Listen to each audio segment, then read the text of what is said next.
her well. I've gotten to know her well. She's a person that loves the people of Mississippi. She loves the people of this country. She's going to be a great senator. I'm going to do 2 events in Mississippi on Monday. I'm doing one I'm doing one near Jackson. I'm doing one in the Gulf Coast. And we're going to do one in Tupelo. So we might even do 3, but we're going to do 2. I think Tupelo probably is definite, and I think Gulfport is definite. Cindy Hyde-Smith is a tremendous woman who truly loves the people of Mississippi and our country. And I think she's going to win. Very big. Why would you ever let Ivanka the interview with Democrats about an email?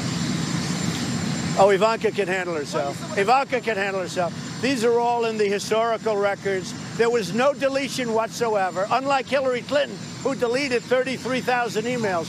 Unlike Hillary Clinton, who had a server in the basement, Ivanka didn't. This was just early on when she came in. These calls were not classified, unlike Hillary Clinton's calls, which were classified. And it's all fake news. So what holiday pardons?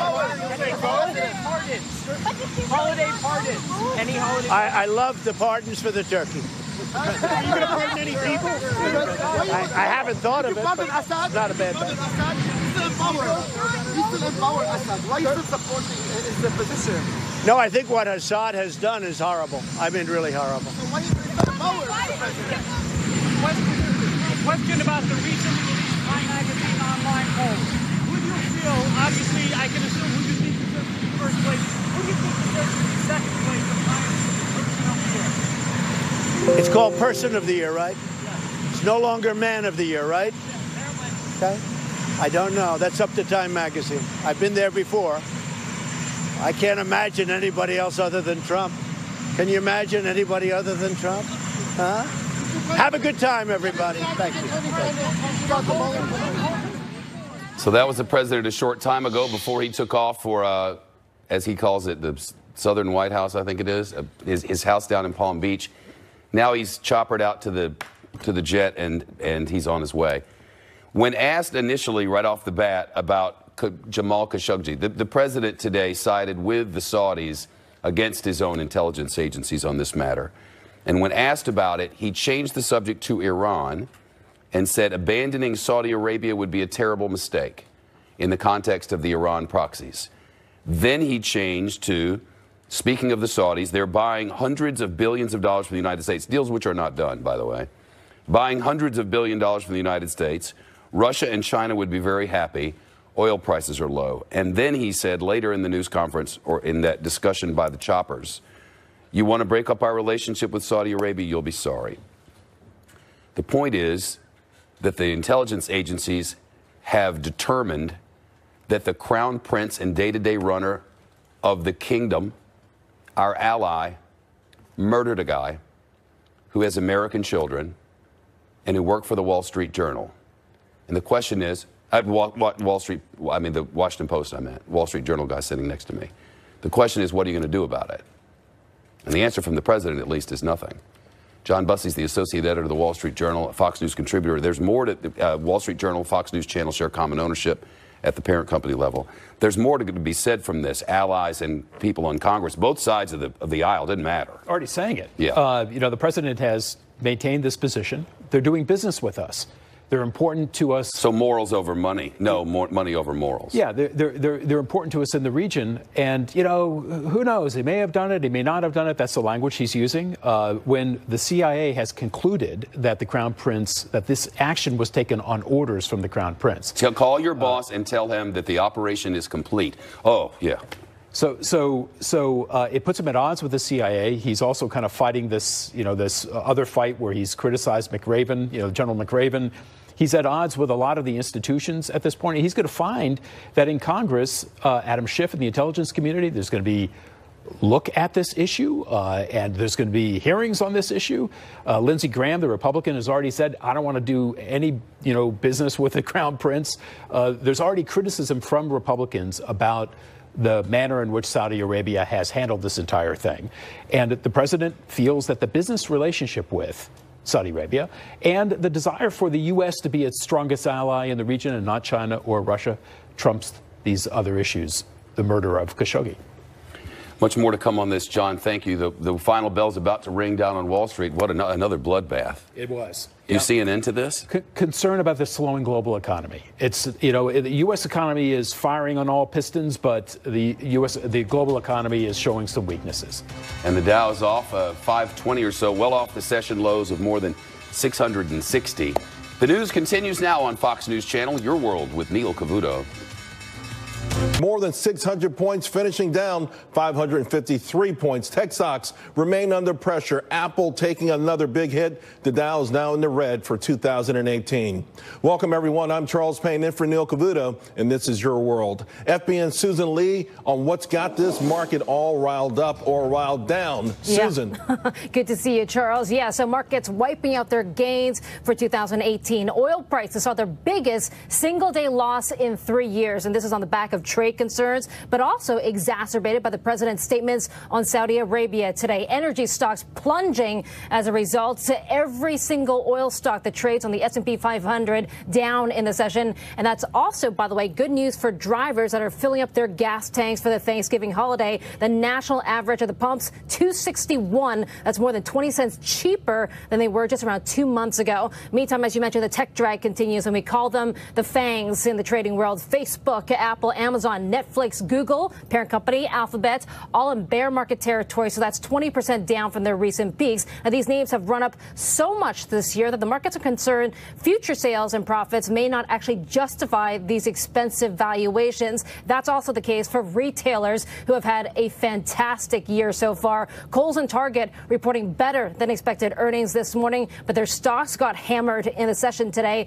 And this as we head into Black Friday, which is supposed to be the biggest shopping day of the year. And Americans are expected to spend more this year than they did last year. So the concerns on the markets are threefold at this point. So they're concerned about higher interest rates, ongoing trade tensions, namely with China, and slowing corporate earnings. And that's why Wall Street giant Goldman Sachs is only forecasting 1.75% GDP growth next year. That's down a long way from the 3.5% that they forecast for this year, 2018, which would be the best year of economic growth since 2005. Now, also, as we head into the Thanksgiving holiday, I should point out to you, Charles, that traders, they typically don't want to hold stocks in a falling market when they can't trade out of them, since we do have markets closed for the holiday. That, along with computer-driven trading environments, the algorithmic world that we live in, means that we're expecting it, and we should get used to these big moves up and down. Back to you.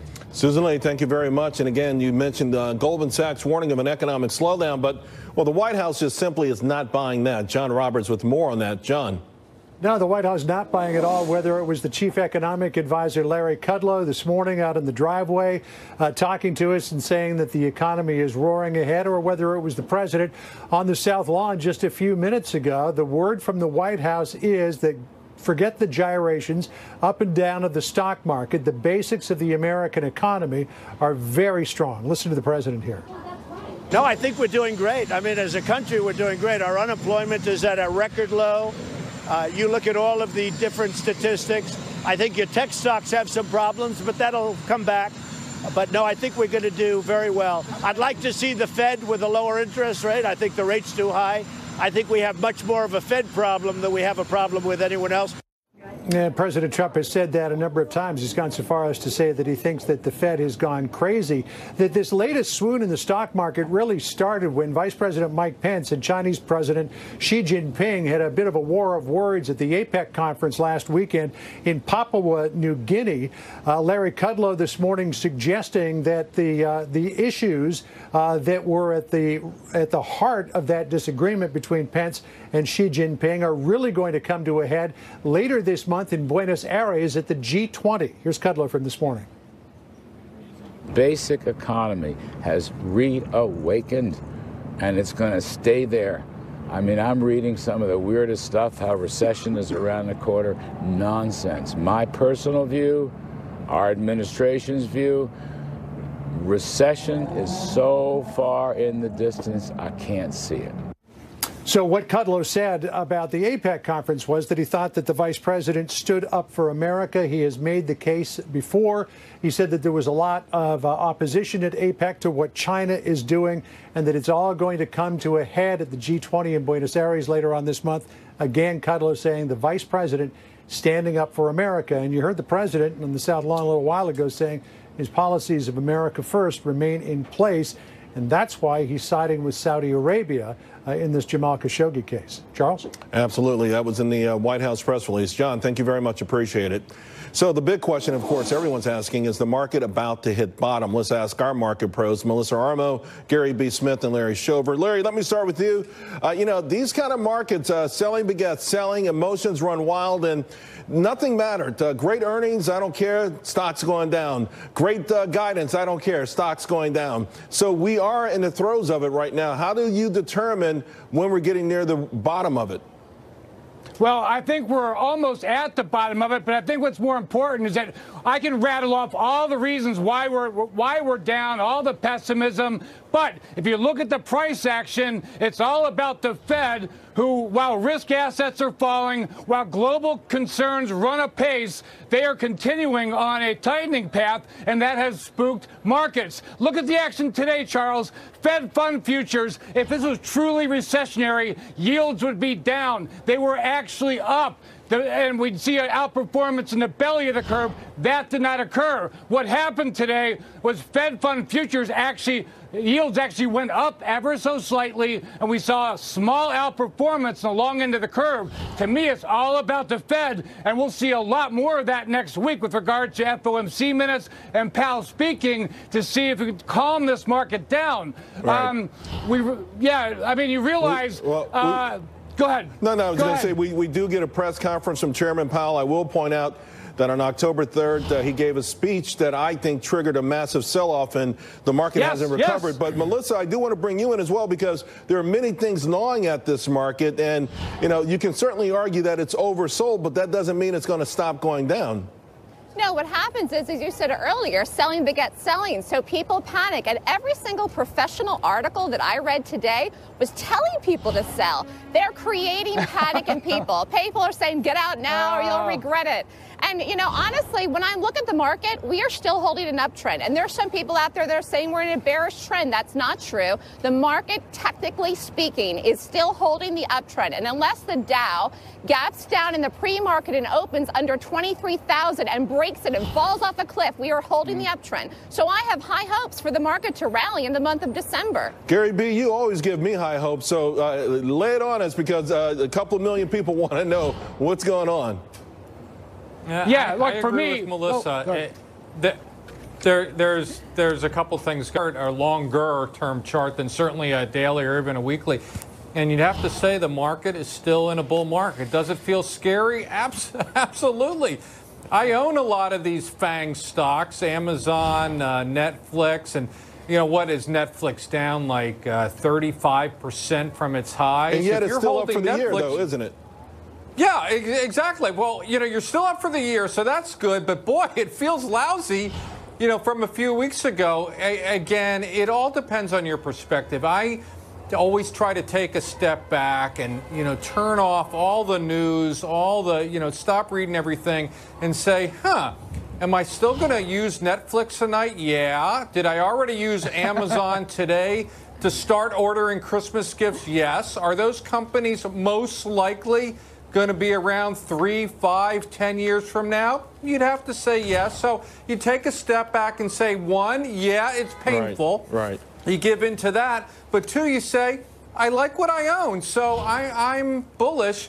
You know, and certainly based on the foundation of the economy, you'd have to say things look still pretty good, but scary. Sure, and Larry, to that point, you know, investors do retreat, not to companies they think will be around 5 or 10 years from now, but ones that have been around over 100 years. So Campbell's Soup was a big winner. Johnson & Johnson held up okay. But again, you know, it seems like we're at a place now where we're on automatic pilot to the downside. And I guess from you, your best advice would be what? Well, my best advice was get back. I mean, stay in the market. Coast is clear investing never works. But that said, there's been a significant chasm between growth and value for over a year and a half. And for me, when I start seeing leadership from another group other than Uber Tech, that's when I know the second leg or the third leg of the bull rally is intact. Real quick, Melissa, what would you tell folks? My retail approach, if you're an active trader, you're having a great time if you're trading, right, because of all the volatility. And if you're a long-term trader, a long-term investor, the market's bullish. And I will say this one quick thing.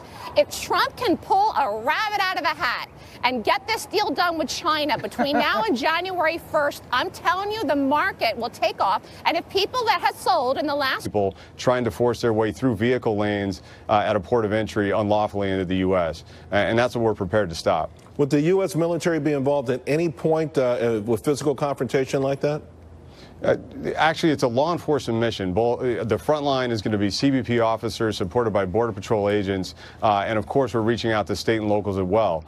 But what the military is going to do is help us harden that border to put barriers in place in the case of a large group heading toward the line at any given time, and also potentially be there to protect infrastructure and personnel in the case of an emergency. Well, just moments from now, we're going to be hearing from Homeland Security Secretary Nielsen. What would you like to hear? What is it that you and the folks who are serving at the border need to hear from her? Well, Secretary Nielsen is down there right now working with our commanders in the field to see what else they need to feel confident to be able to address any contingencies with this situation. So I'd like to hear what she's observed. I was just there a few days ago. She's taking it forward, negotiating with our partners in Mexico, talking to state and local officials about being prepared and having the right enforcement posture for any situation. Are you confident that ultimately, despite this initial ruling, because we saw this with respect to the travel ban, if you will, going ping pong back and forth in the court system, that ultimately maybe the legal system will prevail and there will be some form, I would call it common sense, to be quite frank with you, because right now it's sort of, hey, just come, get in, and many people believe, to your point, abuse the system. And it's expensive, it's lengthy, and it's unfair to people who are waiting and trying to do it the right way. It's absolutely right. It's absolutely common sense. The president's authority under Section 212F of the immigration law is a very strong authority, and this was a very appropriate use of it to prevent people from trying to claim asylum after crossing illegally. We want them to come in a safe and orderly way. Their claims would be considered in an appropriate manner with due process and fair and transparent. Kevin McAllen, thank you very much. Really appreciate it, and good luck down there. It looks like it's going to, all eyes are on you, and hopefully it'll work out best for everyone involved. We appreciate it. Our men and women are ready. Thank you. Major cities preparing for record cold temperatures this Thanksgiving. What you and your family need to know.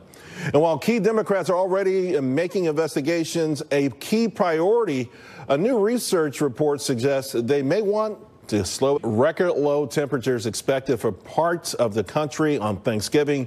To Adam Klotz at the Fox Weather Center on this deep freeze coming. I can feel it already, Adam. Yeah, Charles, it's going to get frigid across the Northeast. But if you look across the entire country, despite some really cold temperatures in certain spots, the travel weather is actually looking pretty good. This is your travel forecast, and you're looking at green lights across the country for folks who are traveling here on Tuesday. Some may be taking off on Wednesday. Just a small travel concern as we look at a pretty major system that's going to be running into the West Coast, causing a couple of delays, but across most of the country, still looking at very clear conditions. Unfortunately, though, there is going to be some cold air, especially in parts of the Midwest, the upper Midwest, and then stretching over towards New England, getting down at freezing, but some spots falling down to 0 degrees. We're going to be talking about record-breaking low temperatures. So these are Wednesday highs, and you see some of that cold air lingering back across the upper Midwest as temperatures get down close to freezing. That is all going to be funneling here towards New England. 42 degrees for tomorrow in New York City. But look how those numbers drop. For Thursday on Thanksgiving,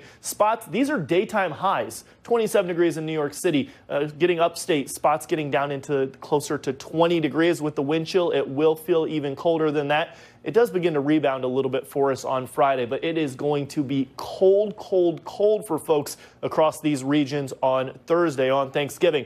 This is looking at Central Park. These are record-breaking lows. The coldest we've ever seen, 27 degrees for a daytime high on Thanksgiving. That is the forecast for folks on Thursday. So it is going to be right near there. If you wanted to watch the parade or be out at the parade, folks who wanted to do that, temperatures looking at 23 degrees at 10 a.m. And then with the wind chill feeling like 10 to 20 degrees. And then notice the northwest winds 20 to 35 miles an hour. Charles, you get wind gusts up to 30 miles an hour, and they might not take out those balloons. So it's going to be right in that region, something we're going to be paying attention to.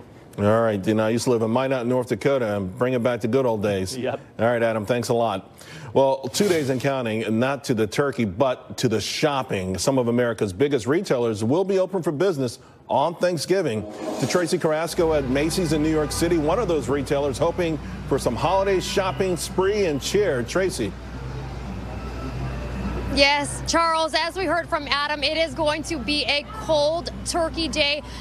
Organizers of Macy's Thanksgiving Day Parade, they're not going to make any final calls on those giant balloons until the day of, but retailers are betting that the cold weather not going to keep any shoppers away. Macy's here in Herald Square going to be opening up at 5 p.m. on Thanksgiving. They will close at 2 a.m. and then open back up again at 6 a.m. on Black Friday. Now, some of the other stores open on Thanksgiving. We're going to see Kmart, JCPenney, Old Navy, Target, Walmart, Best Buy, and Kohl's. But there is always that big debate. Should these stores be open on Thanksgiving, or should the employees be with their families, even those shoppers too?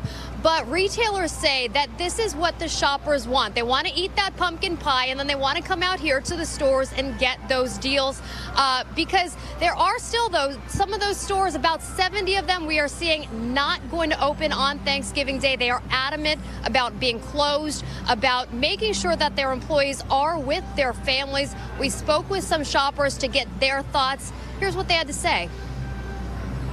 People should be with their families. I think it's okay if the employees want to work. Everybody deserves the right to have the dignity of a day off. They're lucky enough to make time and a half, double time, and they're willing to do it. Hope they can support their family. It's horrible that stores are open on Thanksgiving Day, and I think it's horrible that people go outside and shop. Now, the National Retail Federation says that these stores are gearing up for a busy weekend, that about 164 million shoppers will be shopping from Thanksgiving Day until Cyber Monday, 34 million alone out shopping on Thanksgiving Day. Charles, I will not be one of them. Tracy, thank you very much. Appreciate it.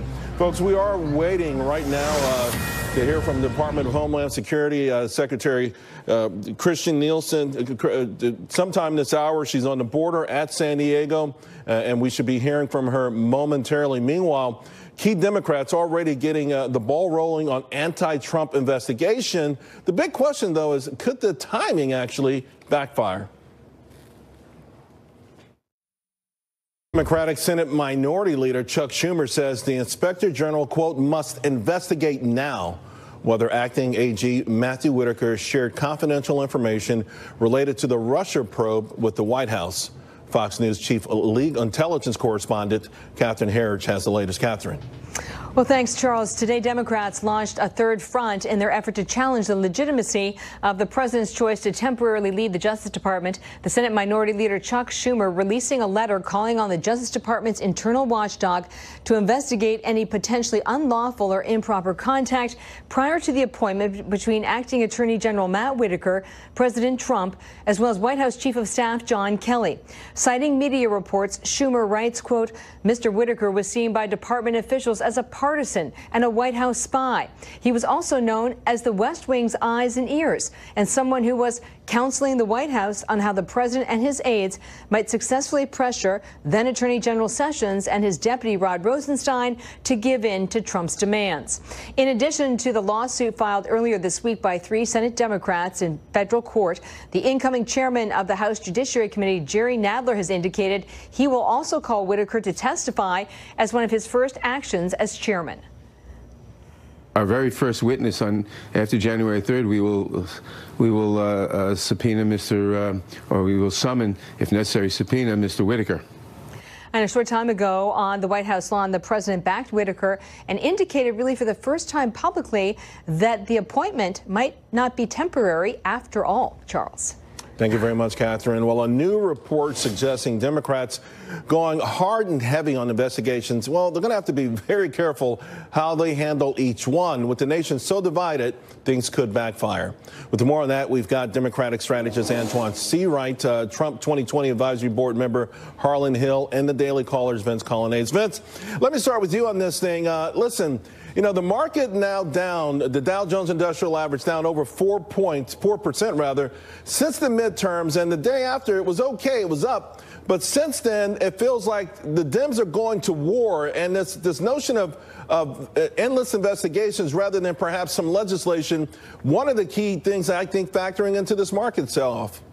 Yeah, well, I tell you, one of the risks that Republicans always run is giving up too soon, and one of the risks that Democrats always run is overplaying their hand. And I think that's the thing that they need to be careful of going into this next Congress, because Democrats tend to take it too far. We saw during the Kavanaugh hearing the idea of the politics of personal destruction, where the American public kind of recoiled and it energized Republicans. And if Democrats are going to spend not only the next few weeks, but the next 2 years overplaying their hand and trying to just basically destroy the Trump administration, move to obstruction all the time, it could backfire on them electorally in 2020. Antoine, I mean, Maxine Waters going heavy after Deutsche Bank to see their relationship with the Trumps. And listen, that's all fine and good, but there are a lot of Americans who love to find a way for the banks to lend them money, to start businesses, to get married, to see the economy keep growing. I mean, there is some danger in this, isn't there? Well, the politics of fear is what the Republicans tried to do in the midterms, fool their base and scare the American people that the only thing Democrats wanted to do was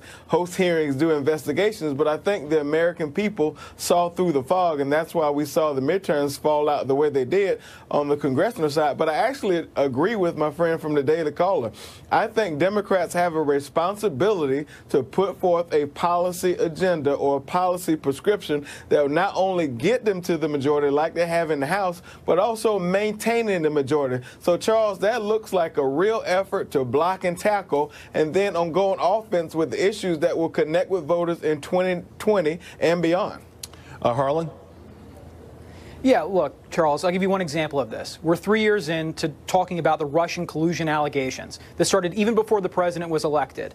And we still don't have a shred of evidence to substantiate that allegation. Be patient, Harlan. And there are members of... Well, listen, I mean, you can only cry wolf for so long. I mean, enough's enough. And if you look at the polling, the American people are sort of exhausted by this. And they also are sort of encouraged by how much the president has been able to accomplish over the last 600 or so days. I mean, the economy is booming. We've created over 4 million jobs. 400,000 of those are manufacturing jobs. We've come Harlan, too that's not far true. Harlan, that's not true. It is true. Let's not debate that. It is true. Anyone can look it up. Go to the Bureau of Labor Statistics and look it up for yourself. Let's get back on the topic at hand, Vince, because I do feel like there's an uneasiness here. And you know, I think one thing that perhaps the American public wants are sort of checks and balances. So you've got the Democrats there, but I don't know that they're there necessarily to go to war with President Trump. And I think we're going to need to see something, a do-nothing Congress or the sort of gridlock that's been promised. I'm not sure that's going to be, the American public is going to be thrilled with that. No, they're not. And the surveys have actually been really clear on this. They do not want to see Democrats be recalcitrant and rudderless. They want to see Democrats make an effort to actually work with the president. That's for real. Surveys have definitely shown that. And I do not see anywhere an appetite among Democrats to genuinely work with the president. Can you think of one issue? Can you think of one issue where Democrats have said, you know what, we're actually going to work on legislation with the president on this? Go ahead, name it. Criminal justice reform is a shining example that Democrats and Republicans know we need to do. I think most people agree, reasonable people, that we have to do something about infrastructure. I know for sure Democrats want to do something about health care. It's all talk. It is malpractice for either one of you to sit here and say Democrats do not want to do anything. Harlan, as someone who was a Democrat and now you're not, and you understand both sides of the fence, though, it is imperative perhaps that both sides get something done, and those look like low-hanging fruit, considering what the White House has already done with respect to criminal reform, getting that ball rolling. I knew, this is all talk, I knew that the Democrats were totally unwilling to come to the table and work with the president when he was looking to do a deal on DACA.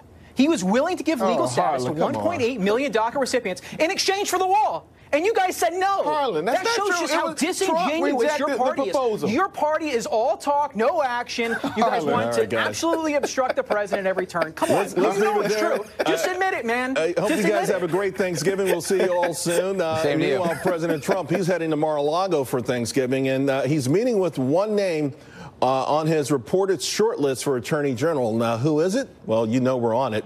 And the White House firing back against a judge's asylum ruling. Can the administration reverse it legally? We'll be right back. If we abandoned Saudi Arabia, it would be a terrible mistake. President Trump digging in, saying that the United States stands strong with Saudi Arabia, despite the killing of journalist Jamal Khashoggi. Earlier today, he released a statement that read, in part, our intelligence agencies continue to assess all information, but it could very well be that the Crown Prince had knowledge of this tragic event. Maybe he did, and maybe he didn't. That being said, we may never know all the facts surrounding the murder of Mr. Jamal Khashoggi. The United States intends to remain a steadfast partner of Saudi Arabia to ensure the interests of our country, Israel, and all other partners in the region. To Fox News security and foreign affairs analyst Waleed Faris. He, by the way, Waleed served as foreign policy advisor to the Trump campaign in 2016. A very delicate, complicated situation, Waleed. What do you make of the way it's playing out? We are now in the middle of the process whereby the intelligence community presented its file, its information to the White House, to the president, I believe to members of Congress. And now we're going to have two paths. One is the judicial process, meaning we want to know all the information.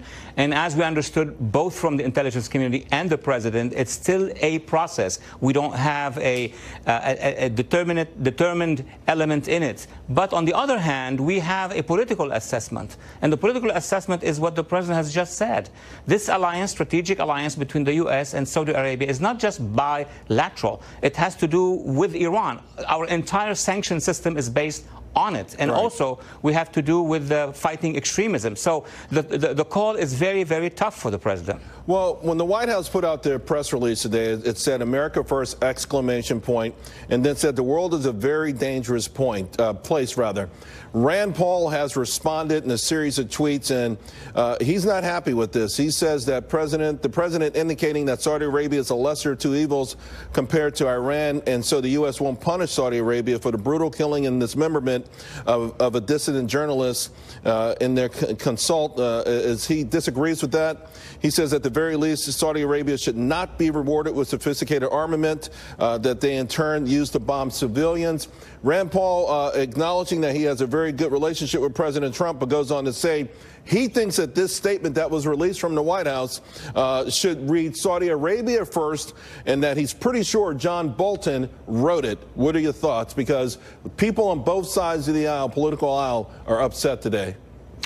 Well, look, the National Security Advisor's job is to help the president understand what are the geopolitical challenges and what it means to the United States. That's a job. But really, in terms of substance, what we're dealing with here is one criminal act on the one hand. We need to investigate, get to the points of the bottom line of what it was and why and who gave the order, the smoking gun, which we haven't seen so far. But on the other hand, we have a strategic relationship. We don't punish an individual because... MBS's brother calling him, or calling rather Khashoggi, I mean, if the general assessment is that the conventional wisdom is that the Crown Prince knew of this, even gave the order, are we just in a position where we can't sever our relationship with Saudi Arabia, considering all the risk in that area, not only to our friends in Israel, but ultimately to the entire world? Is that just what it boils down to? It does. I mean, it's very simple. Let's put it very simple for the American public. Do we want to stop and fail with the sanctions on Iran? Do we want to stop and fail with the Arab-Israeli reconciliation process? Do we want to end the Yemen conflict and invite Iran to be influential? That's the call. That's the real call. Waleed, thank you very much. Appreciate it. Thank you. Well, after a judge halts the Trump administration's asylum ban, the Departments of Homeland Security and Justice released a joint statement calling the ruling absurd. The legal fallout from all of this next. Breaking news on the Mueller investigation. Word just now, President Trump today answered written questions submitted by the special counsel's office. The questions presented dealt with issues regarding the Russia-related topics of the inquiry. The president responded in writing. That's from Jay Sekulow. He's counsel to the president. I want to bring in IFRA law partner and former Department of Justice prosecutor Jim Trusty. Jim, this is sort of the moment we've all been waiting for, and feels like maybe this could sort of expedite us to some sort of resolution here. What do you make of the fact that President Trump has finally submitted these answers? It didn't take long. He said he would do it. Where does this take us? Well, look, I think there's bigger moments to come, but this is a pivotal one. And it's really, I think, a victory for the White House in that, he's been called a subject, not a target. That's a very important distinction that his lawyers have talked to him about, ad nauseum.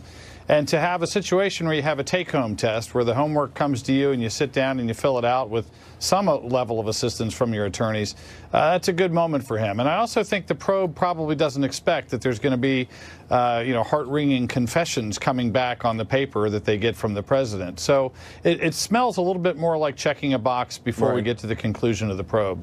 James, I want to read the other part of the release.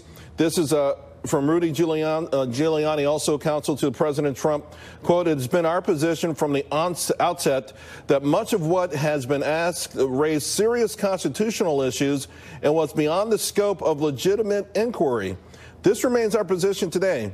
The president has nonetheless provided unprecedented cooperation. The special counsel has been provided with more than 30 witnesses, 1.4 million pages of material, and now the president's written response to questions. It is time to bring this inquiry to a conclusion." Rudy Giuliani, counsel to the president. Your thoughts? Well, that's the right approach for the president's attorney to take, which is to say, essentially enough's enough, let's end this thing. I think it's probably heading that way, partly because of these questions, partly because of some other things that have been happening, like announcing that they're ready for Flynn's sentencing in the fairly near future. There's still some litigation going on behind closed doors, it sounds like, but I think we're talking end of the year as opposed to end of next year. And again, the president has every right to basically announce that he's done with his homework assignment and he's tired of seeing this thing go on, but it's probably got a little bit of a shelf life left before it finishes up. James, the way this was established, there won't be any more back and forth, right? Mueller gets these questions, these answers, rather. He has to live with them. He doesn't ask another round. He can't send another tranche of questions, can he? Well, he can always try, but I have to think that it's either already been negotiated away by the president's team, or that even in the most aggressive of moments that the Mueller team would realize that's just going to be a dead end. And that's really part of the win for the president here on this issue, because he can answer questions with kind of platitudes or very broad comments and know that there's not going to be any form of cross-examination or even a detailed follow-up. That's a pretty easy homework assignment in most instances. There have been arrests, there have been trials, there have been some indictments, but there really, from what I can see, hasn't been anything that connects a sort of obstruction of justice or the White House themselves, President Trump, dealing with the Russians. You've got some Russian folks that Mueller and company are looking for that probably will never come to this country to face that justice, and some other peripheral players, if you will. So what does this tell you if we are near this and it could happen before the end of the year? Well, I'd like to see whatever the report says. I'm assuming there's going to be a written report that sees daylight. I think there's a very strong likelihood the report chronicles just how bad the Russian attempts are at interfering with our elections. But, of course, that doesn't mean people are knowingly colluding with them. And the very first indictment the team came up with said that there was unwitting connections to the campaign. It may stay that way, and if so, that's not a bad day for the president. James, thank you very much. We've got more on this. We'll be right back. Sure. Thanks.